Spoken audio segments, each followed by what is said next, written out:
Channel open. Welcome back to WeeklyTrek, a proud member of the Tricorder Transmissions podcast network, and presented in partnership with TrekCore.com. I am your host, Alex Perry. What's today's date? The date. Today's show was recorded on July 8th, 2021, and is current through Star Trek Discovery Season 3, so beware of spoilers. All right, let's get into the show. Good day, Voyager, and welcome to A Briefing with Neelix. It's a catchy title, isn't it? WeeklyTrek is a 30-minute news show covering the biggest stories from the Star Trek franchise. We are in a new golden age of Star Trek. There are multiple television shows in production, possibly more on the way, and enough merchandise to fill the Bajoran wormhole. So stick with me, and I'll help you sort the real facts from a lot of the Dominion propaganda that you'll find online. But I can't do this alone, and my guest this week is returning guest Thad Haight. Thad, welcome back to WeeklyTrek. Well, thank you. It's glad to be back. Been a little bit. It has. Well, Thad, you know the drill. I want to know something that's got you excited about Star Trek at the moment. What's got you moving at Warp 10? Well, in just over a month, you, I, and hundreds of other Star Trek fans are going to be at the convention formerly known as Star Trek Las Vegas. And since it's been, 2 years since we last did that, I'm very excited for that. Yes, the 55-year mission tour. Yes, the convention formerly known as STLV, which damn the Alpha, damn the Beta, damn the Gamma, and damn the Delta variant will be there and having a good time. Yeah, I'm looking forward to it too. What are you most looking forward to? Seeing people that I haven't seen in 2 years. Good answer. Just everything. I mean, Star Trek Las Vegas is my favorite week of the year. It is my happy place. It is the best thing ever, and I love everything about it. Yeah, I find myself going in with zero expectations this year. Who knows what it's going to be like, Sure. Obviously, we're still in the middle of a pandemic. Who knows what the final guest list is going to be? Who knows how many people are going to be there? But it's still a great opportunity to see friends, which is the primary reason I'm going to, and to enjoy Star Trek for a little while. So even if it's different, even if it's weird, it's still going to be a lot of fun, and I'm looking forward to it. It's a little ironic. It's going to be the first place I'll see you post-pandemic, even though we're like 90 minutes apart or something. That's always the way, isn't it? Well, the thing I'm feeling good about Star Trek this week is that we have a little more clarity, that I think we're going to get some more Star Trek news this month. Obviously, we've got Star Trek Lower Decks Season 3 coming up on August the 12th. But San Diego Comic-Con is a couple of weeks before then, and we now know that Star Trek will have a presence at San Diego Comic-Con this year like they've had for the last several years. And the virtual San Diego Comic-Con, they're not doing the in-person event this July. It is going to be virtual again. There will be a panel on Friday, July 23rd at 10 a.m. Pacific. It will be hosted by Star Trek Lower Decks' own Jerry O'Connell, and it will focus on the two animated Star Trek shows, that being Star Trek Lower Decks, which has its second season coming up on August the 12th, and Star Trek Prodigy, where they're promising new revelations, and I think we probably may finally see a trailer. So I've talked about this for the last few episodes. I'm really excited for Prodigy with all the more that we learn, and so I'm really excited to see a trailer, and I think it's finally coming at SDCC at home on July 23rd. So mark your calendars, because that will definitely be a fun one and not to miss. Yeah, and I'm looking forward to the Hallmark HMS Bounty Klingon Bird of Prey ornament that's going to be a con exclusive that you can order online. Yes, the first Klingon Bird of Prey they've done in a long, long time. Yeah. With the HMS Bounty, stylings, all metal. And yeah, it's a convention exclusive. I think there's 3,500, 3,750, something like that they've made. But because Hallmark will not have an in-person presence at both San Diego Comic-Con and New York Comic-Con, you can buy it online on the dates of those two conventions. So yeah, if Hallmark Star Trek ornaments are your thing, and particularly if convention exclusive Hallmark ornaments are your thing, then get yourself over to Hallmark.com to order that when San Diego Comic-Con goes live, because that's how you'll be able to get it. Yeah, it's a changing times, because when STLV was an official con, they always had the Hallmark exclusives there, and I would always pick them up there. But that's not going to be happening this year. Yeah, it's not going to be happening this year. It's not going to be happening any year in the future. But who knows? Maybe the Star Trek mission conventions, maybe the Hallmark will start debuting their ornaments there? Maybe, but I doubt it just because it's so much sooner than San Diego Comic-Con, at least next year. Yeah, the timing is not ideal for a Christmas ornament, given that it's in April. I mean, not that July, August, or October are necessarily the best timing, but still, they're a little more looking ahead to the Christmas to come rather than still looking behind at the Christmas. And I just doubt that it was sort of that they had a presence at STLV sort of as like an afterthought. Like, I highly doubt they would release it first anywhere other than SDCC. Yeah, I guess it depends how big it is ultimately, right? Like, if the Mission Convention pulls in a lot of fans, then maybe if it's a great kind of source of, you know, fans who are going to buy this kind of stuff. But yeah, I mean, I think you're right. It's just so small compared to SDCC and NYCC that you might as well keep the attention there. Mm-hmm. All right, well, with that, let's turn to the week's top stories. There's a war going on, and I'm a reporter.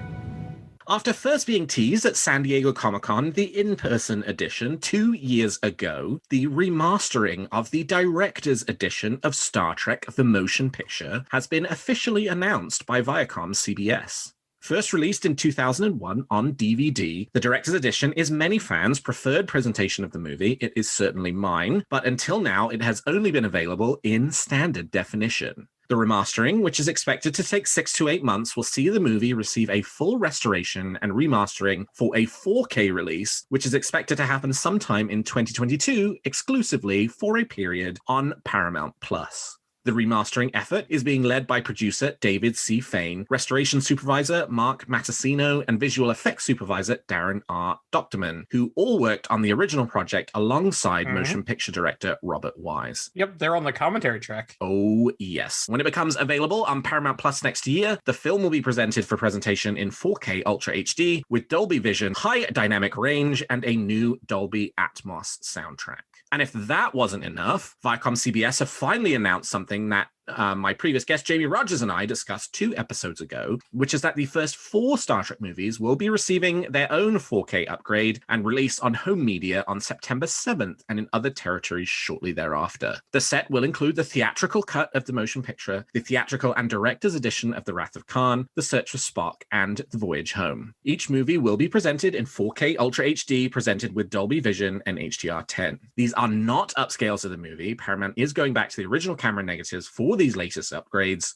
No word yet on the rest of the Star Trek movies, but the smart money is on a second release containing Star Trek 5, 6, and Generations, and a final release with Star Trek First Contact, Insurrection, and Nemesis sometime next year. The set, which will include Ultra HD and Blu-ray discs for each movie, there will also be separate Blu-ray releases for those of you who don't have Ultra HD disc players, which I do not yet have, is currently available for sale on Amazon for about $70. Thad, how do you feel about the remaster of the Motion Picture Director's Edition and the rest of the first 4 Star Trek movies? Excited about all of it. Yeah, because the director's edition of the motion picture is the best way to watch the film. And the only way it has ever been available is on DVD. And so obviously there is a Blu-ray of the theatrical version, but obviously I would rather watch the director's edition. I am definitely excited for this. I am very interested that it's going to be a Paramount Plus exclusive, which I think I'll talk about more with my Wish of Theory later. But what I will mention now is that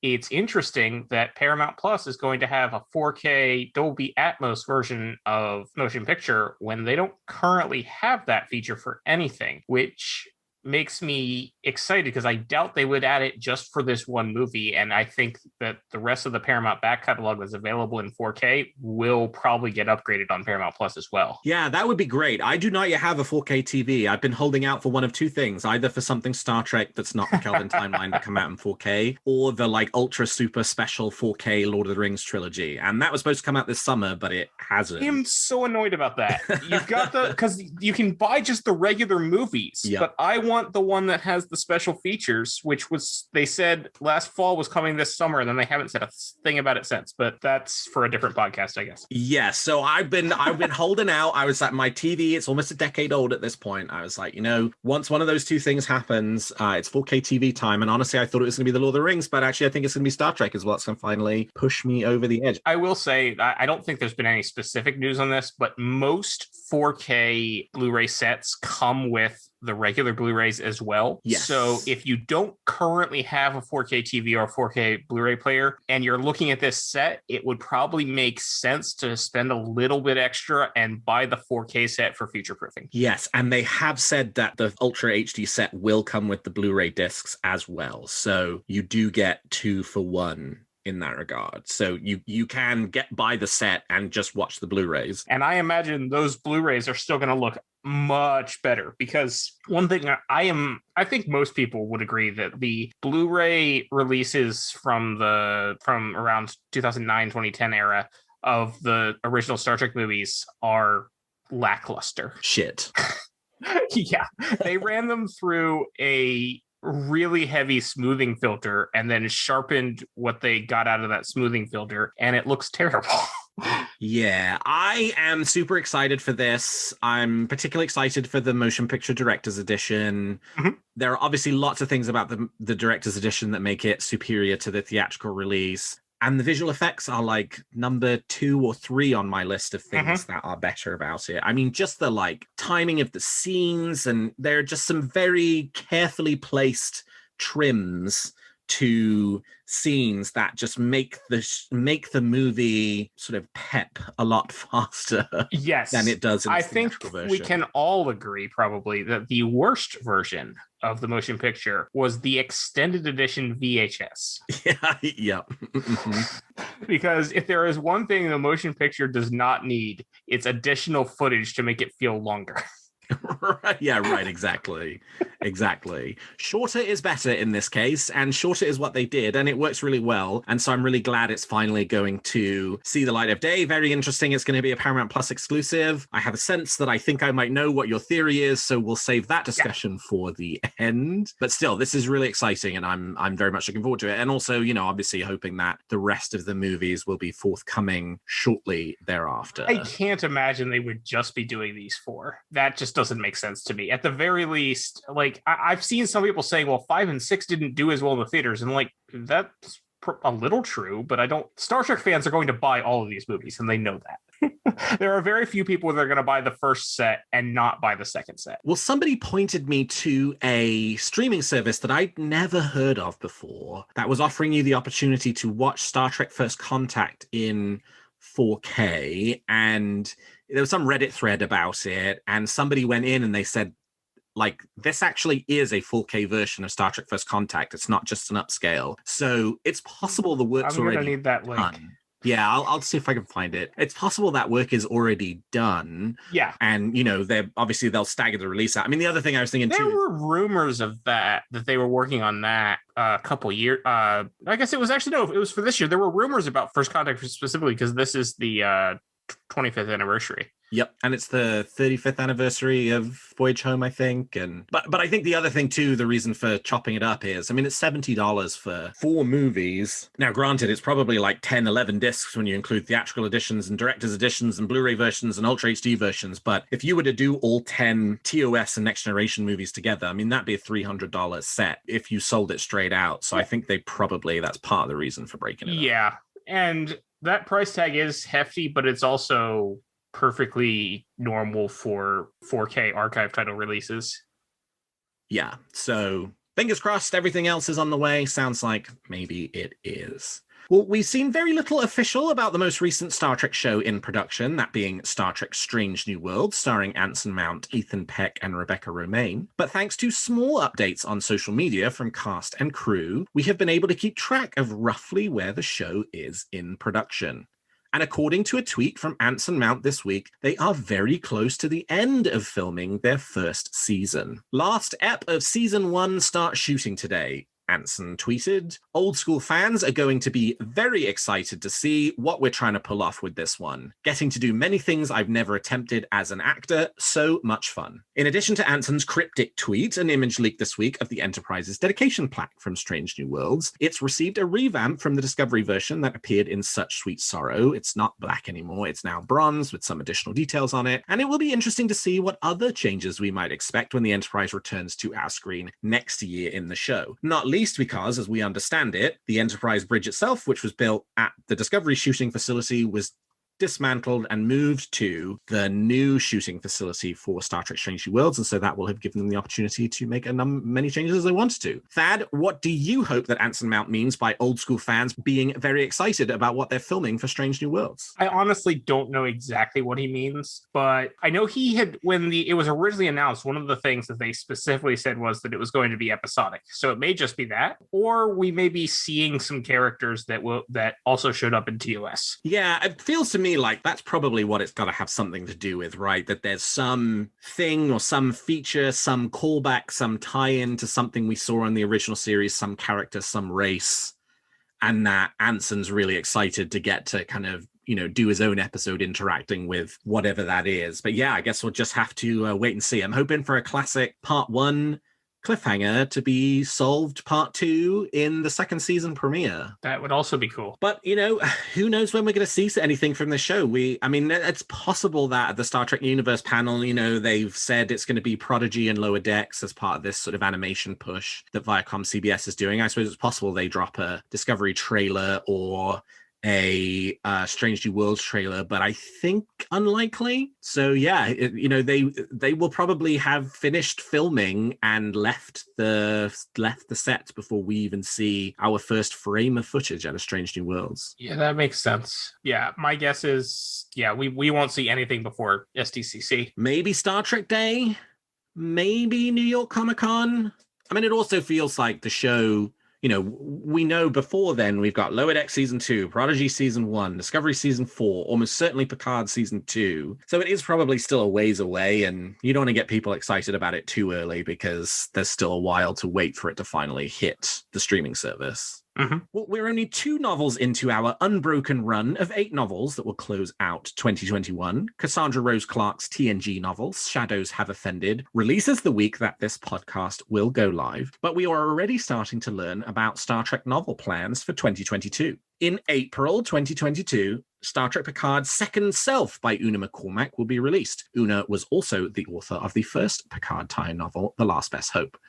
Following the explosive events seen in Season 1 of Star Trek Picard, the cover copy reads, Raffi Musica finds herself torn between returning to her old life as a Starfleet intelligence officer or something a little more tame, teaching at the academy, perhaps. The decision is made for her, though, when a message from an old contact, a Romulan spy, is received asking for immediate aid.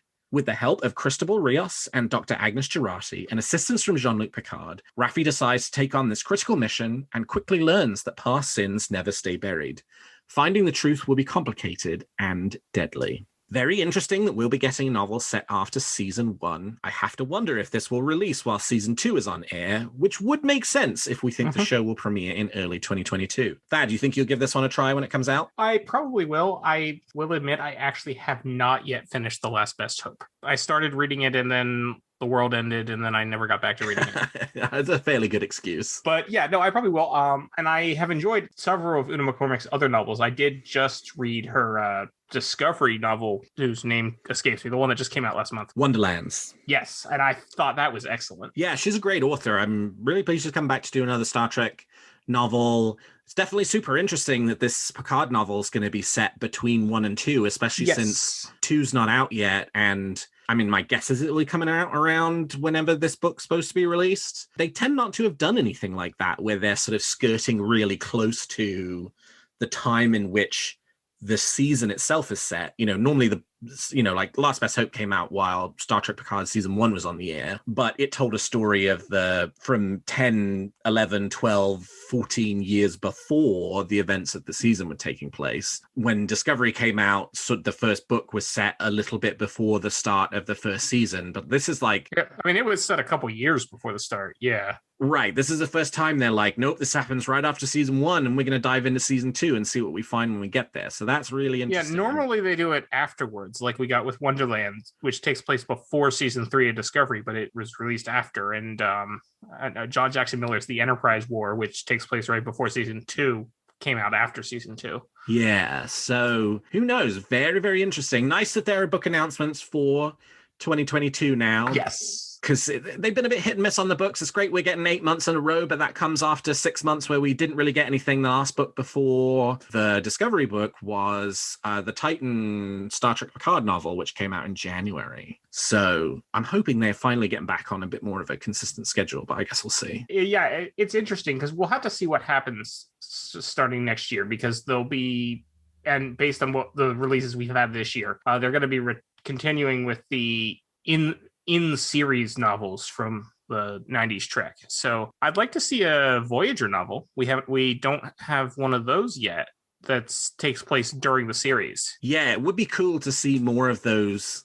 in-series stuff. They're so easy to do, but it's been people are like, oh, well, I got a bookshelf full of those books. And it's like, yeah, but the last one that came out was like 20 years ago at this point. So like, I think there's a space now for us to go back and do some episodic in TV show books again. And they've been doing with the TOS novels the whole time. Right. I mean, I don't see the big deal. And those seem to sell pretty well because they keep on writing them.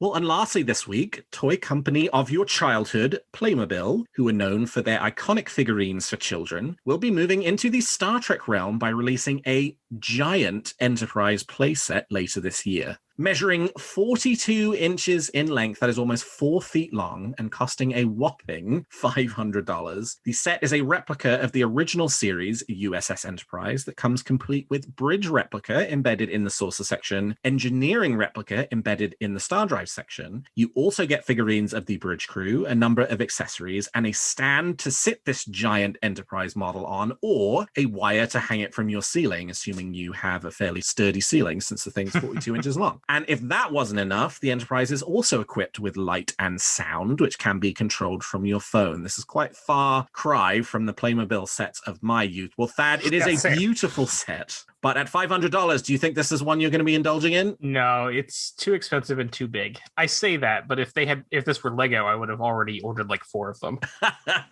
But no, I am not getting this one. If they do a TNG one, I might have to, but I'm going to pass on this one. It is so big. I mean, 4 feet. That is enormous. Huge. I have no place to put that. Right. I mean, that you're appealing to a small number of wealthy fans with a large amount of space. But I guess that's sort of been the Playmobil model recently, as they've gotten into sort of licensed collectibles, partially because people our age who played with Playmobil when they were young kids are now at the point where they have space to fit a 42-inch Enterprise and $500 burning a hole in their pocket. Yeah, that makes sense. I've got the 3-foot-long Lego Millennium Falcon that, like, they're not selling that to kids. Right. It's an adult's market now, and we're just living with it. Hey, it's nice, it's nice that everything continues to be marketed to us. I'm not going to complain. Yeah, same.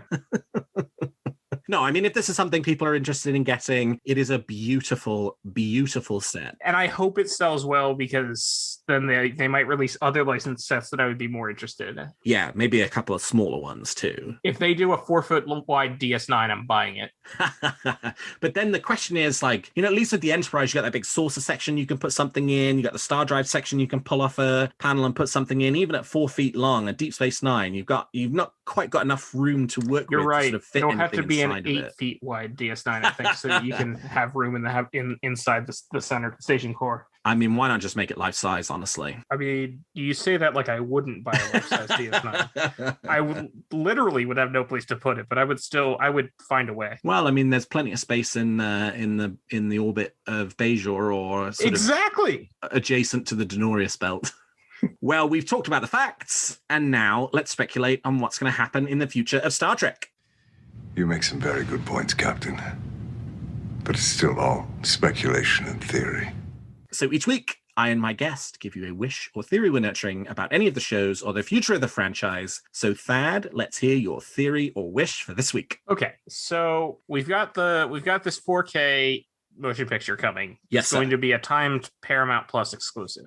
I certainly doubt it's going to be the only thing that Paramount Plus releases as a Paramount Plus exclusive. They've got to be looking at the rest of their catalog and thinking, what else can we remaster that would get subscribers?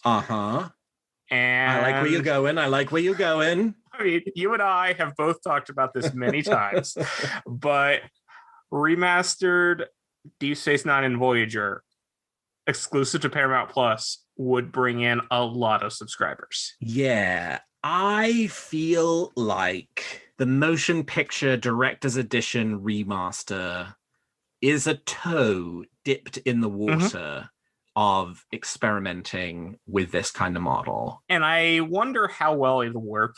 I think there may be a few people that'll go for the trial just to watch it, but they're not going to get subscribers out of one movie. I guess it depends. Like, you sort of have to wonder if part of the calculation is how committed are these people really, right? Like, you know, because one of the things that I think has always been the studio's fear is there are lots of people who say they want Deep Space Nine and Voyager remastered, but they're not willing to pay to get it.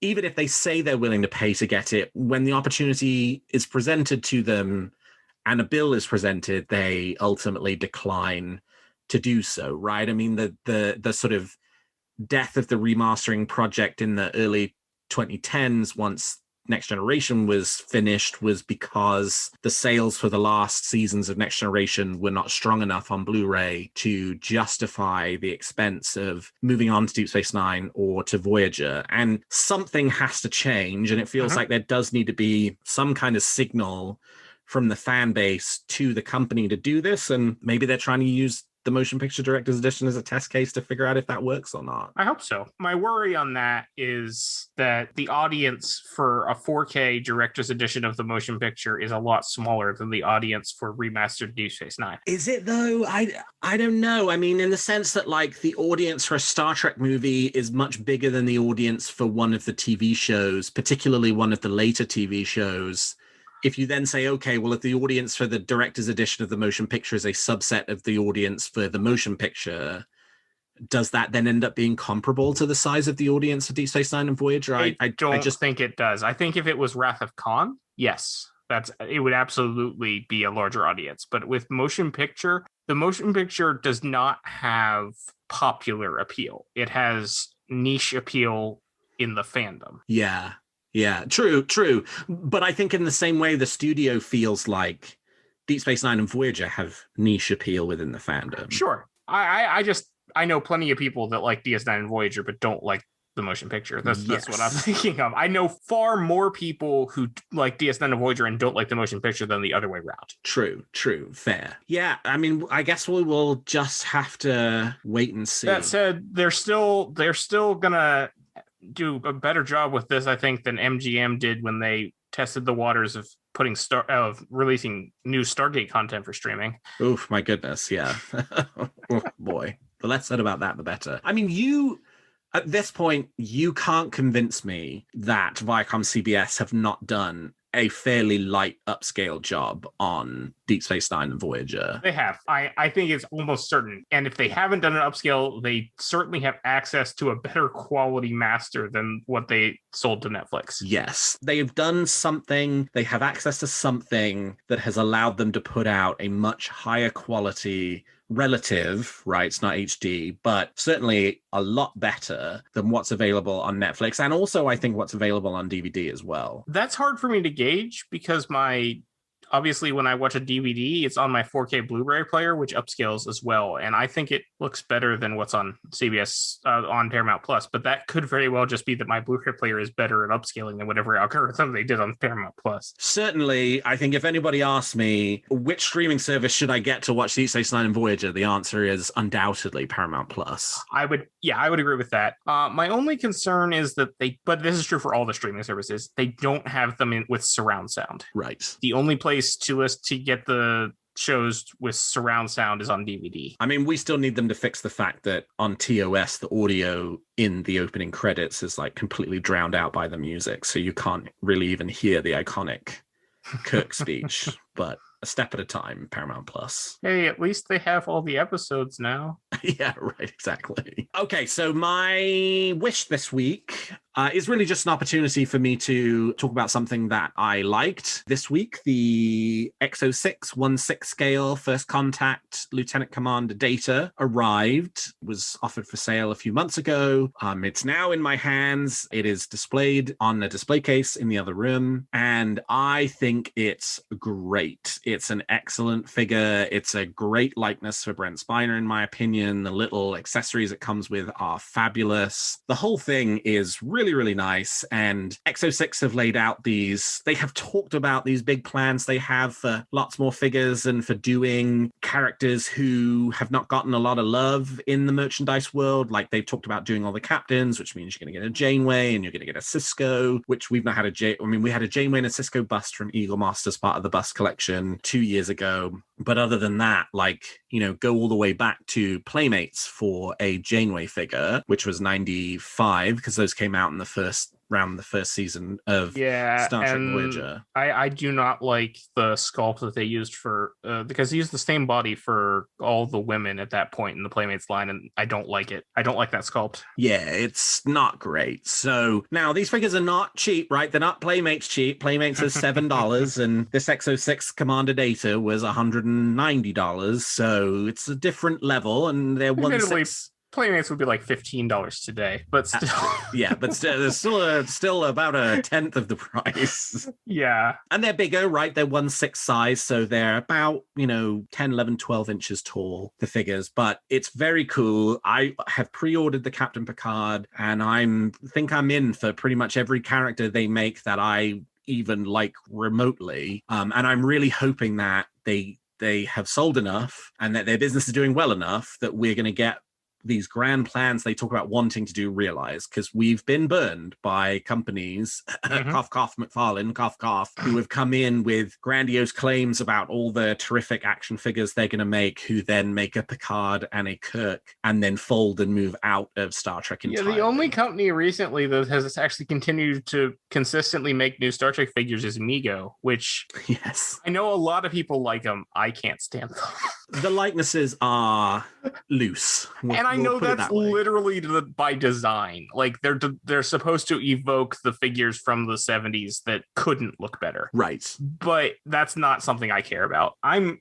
extremely picky about action figures. Basically, and this is just really just, me being nostalgic and old and bitter, but I feel like the Star Trek action figure line peaked at Playmates and has never gotten better. Oh, I think that's 100% true. But 1/6 Captain Janeway, you think you might go in for that? Yeah, I might get the Captain Janeway. I have not ordered any other. I have not ordered the Picard or the Data, but I might do Janeway. It depends on exactly how good it looks. Yeah, I am looking forward to seeing more. I mean, we've seen the Data, we've seen the Picard, we know others are coming, but we haven't had a chance to see any of them yet. So yes, that'd be exciting. Anyway, that's that's it for me. So, do you have a theory or a wish for Discovery, Picard, Strange New Worlds, Lower Decks, or Prodigy that you'd like to share? Tweet them to me at WeeklyTrek or email them to me at weeklytrek@thetricordertransmissions.com, and I might feature your theory in a future episode. Well, that's all the time we've got for this episode of Weekly Trek. Thank you so much to my guest, Thad Haight, for joining me today. Thad, how can people contact you if they want to continue the conversation? Well, yeah, the best place to find me is on Twitter. I'm at Tyrannicus, which is TYRANICUS. And you can find this show on Twitter at WeeklyTrek and me at Alexander T. Perry. And if you enjoy the show, please consider leaving us a 5-star review on your podcast player of choice. And please check out some of the other great shows on the Tricorder Transmissions. And if you like our shows, please also consider becoming a Patreon of Tricorder, which you can find at patreon.com/the Tricorder Transmissions. And lastly, if you're looking for Star Trek news on the internet, I hope you will turn to trekcore.com. Well, thank you, Thad. Thank you to all of my listeners. And until next week, live long and prosper.